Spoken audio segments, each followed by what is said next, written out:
और आज हम प्रैक्टिस सेट 15 का अध्ययन करेंगे, जिसमें हम 20 प्रश्न जीके जीएस के देखेंगे। ये जो सीरीज चल रही है वो आपकी उत्तर प्रदेश पुलिस, उत्तर प्रदेश एसआई और उत्तर प्रदेश में होने वाली सभी परीक्षाओं के लिए उपयोगी है। तो चलिए शुरू करते हैं आज की क्लास का पहला प्रश्न। पहला प्रश्न है, निम्नलिखित में से कौन एक महात्मा गांधी के नेतृत्व में चलने वाला आंदोलन नहीं था? रॉलेट एक्ट, असहयोग आंदोलन, सविनय अवज्ञा आंदोलन या होम रूल आंदोलन? तो इसका उत्तर हो जाएगा डी, होम रूल आंदोलन। कौन सा हो जाएगा? होम रूल आंदोलन। ठीक, इसमें महत्वपूर्ण भूमिका किसकी रही थी? तो तिलक जी की और एनी बेसेंट की। किसकी? तिलक जी की और एनी बेसेंट की। और कब शुरू हुआ था ये? तो 1916 में। दूसरा प्रश्न है, निम्नलिखित में से कौन सा स्थान यौदेहो की टकसाल केंद्र थी? बयाना, रोहतक, मथुरा या बरेली? तो यौदेहो की टकसाल केंद्र क्या थी? रोहतक थी। और 2 का उत्तर हो जाएगा बी। क्या हो जाएगा? बी हो जाएगा। ठीक, ये बयाना कहाँ पर है? बयाना राजस्थान में। यहाँ से भी सिक्कों के ढेर मिले थे। कहाँ से? बयाना राजस्थान से। तीसरा प्रश्न है, निम्नलिखित में से किस राजवंश के शासक देवपुत्र उपाधि धारण करते थे? मौर्य, शुंग, कुषाण या शक क्षत्रप? तो देवपुत्र की उपाधि धारण करते थे कुषाण। और 3 का उत्तर हो जाएगा सी। क्या हो जाएगा? 3 का आंसर सी हो जाएगा। चौथा प्रश्न है, निम्नलिखित में से कौन सा मंदिर चोलों से संबंधित नहीं है? बृहदीश्वर मंदिर, कोरंगनाथ, ऐरावतेश्वर या कैलाशनाथ? तो जो कैलाशनाथ मंदिर है वो चोलों से संबंधित नहीं है। और 4 का उत्तर क्या हो जाएगा? डी हो जाएगा। 4 का आंसर क्या होगा? डी। पांचवा प्रश्न है, खानकाह क्या थे? खानकाह कवि अमीर खुसरो की रचनाएं, सिकंदर लोदी का दरबार, ख्वाजा मोइनुद्दीन चिश्ती की जन्मभूमि या सूफी संतों का निवास स्थान? तो खानकाह कहते थे सूफी संतों के निवास स्थान को। और 5 का उत्तर हो जाएगा डी। 5 का आंसर क्या हो जाएगा? डी। ये वो प्रश्न हैं जो अब तक परीक्षाओं में पूछे गए हैं। ठीक है, तो बहुत ही इंपॉर्टेंट सीरीज है, इसका आप अच्छे से अध्ययन करो। अब तक 15 प्रैक्टिस सेट कंप्लीट हो चुके हैं। अगला प्रश्न है, फोर्ट विलियम्स की प्रेसिडेंसी किस वर्ष अस्तित्व में आई थी? 1700 में, 1721 में, 1725 में या 1757 में? तो ये प्रेसिडेंसी अस्तित्व में आई थी 1700 में। और 6 का आंसर हो जाएगा ए। क्या हो जाएगा? ए। अगला प्रश्न है, हड़प नीति के अंतर्गत न हड़पा जाने वाला राज्य कौन सा था? क्या था? राज्य हड़प नीति। आपने पढ़ा होगा राज्य हड़प नीति। ठीक है, तो इसमें कौन सा राज्य था जो नहीं हड़पा गया था? चलिए विकल्प देखते हैं। तो पहला है अवध, बी है सितारा, सी है नागपुर और डी है झांसी। तो कौन सा नहीं हड़पा गया था? अवध नहीं हड़पा गया था। ठीक है, ये कब हड़पा गया था? 1856 में। कब हड़पा गया था? 1856 में। कुशासन के आधार पर हड़पा गया था। किसके आधार पर? कुशासन के आधार पर। ठीक है, तो 7 का आंसर क्या हो जाएगा? ए हो जाएगा।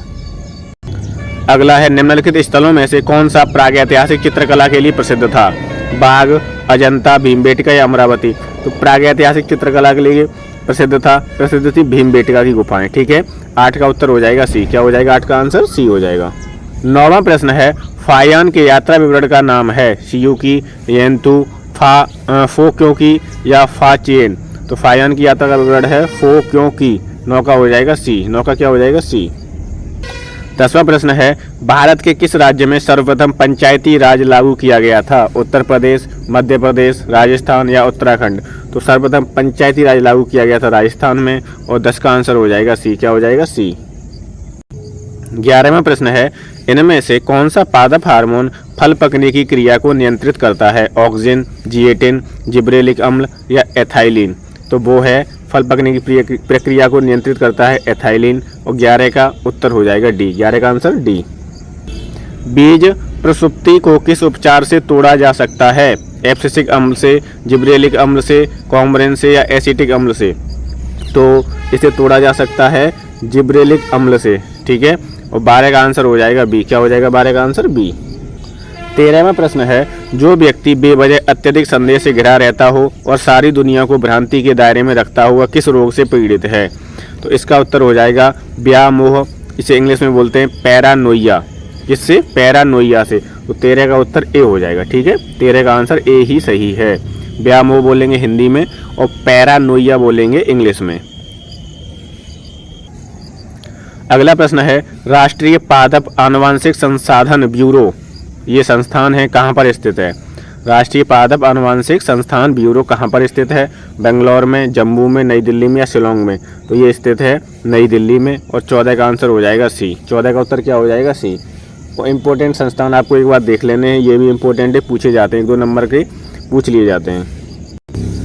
15वां प्रश्न है, इनमें से कौन सा वैज्ञानिक आनुवांशिकी का पिता माना जाता है? Gregor John Mendel, Hargobind Khorana, T H. Morgan या चार्ल्स डार्विन? तो आनुवांशिकी का पिता किसे बोलते हैं? ग्रेगर जॉन मेंडल को। और 15 का उत्तर हो जाएगा ए। क्या हो जाएगा? ए।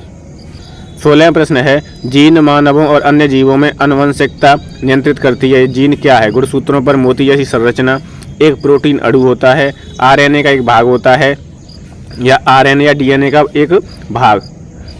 तो ये होता है आरएनए या डीएनए का एक भाग। ठीक है, तो 16 का हो जाएगा डी। 16 का उत्तर क्या हो जाएगा? डी हो जाएगा। अगला प्रश्न है, जिन जीवों का किसी विशेष लक्षण के संदर्भ में बाहरी रूप एक जैसा हो उन्हें कहते हैं? अनुरूप, समजात, लक्षणकृति या लक्षण प्ररूप, फिनोटाइप?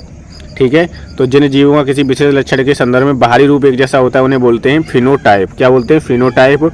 और हिंदी में बोलेंगे लक्षण प्ररूप। ठीक है, तो 17 का उत्तर हो जाएगा डी। 17 का आंसर क्या हो जाएगा? डी। 18वां प्रश्न है, जो जीव किसी विशेष गुण के लिए तद्रूप प्रजनन करते हुए सदैव एक समान युग्मक गीमेट बनाता है उसे क्या कहते हैं?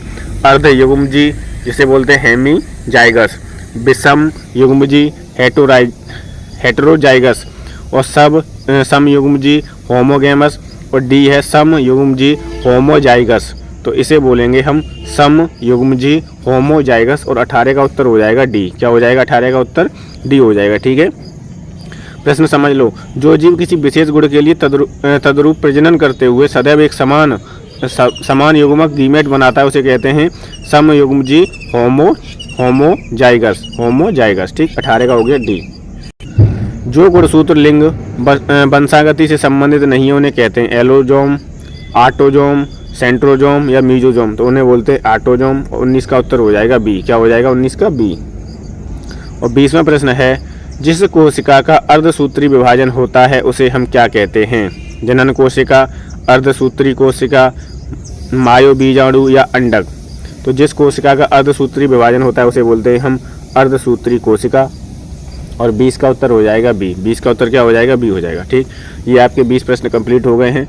ये जीके जीएस जहाँ पर भी आती है, जिस भी एग्जाम में आती है उसके लिए महत्वपूर्ण सीरीज है, और ये वो प्रश्न है जो प्रीवियस ईयर में पूछे गए हैं। ठीक है, तो ये बहुत ही इंपॉर्टेंट सीरीज है। अगर आपको ये सीरीज पसंद आ रही है तो प्लीज़ वीडियो को लाइक करें, चैनल को सब्सक्राइब कर लें और ज़्यादा से ज़्यादा शेयर करें।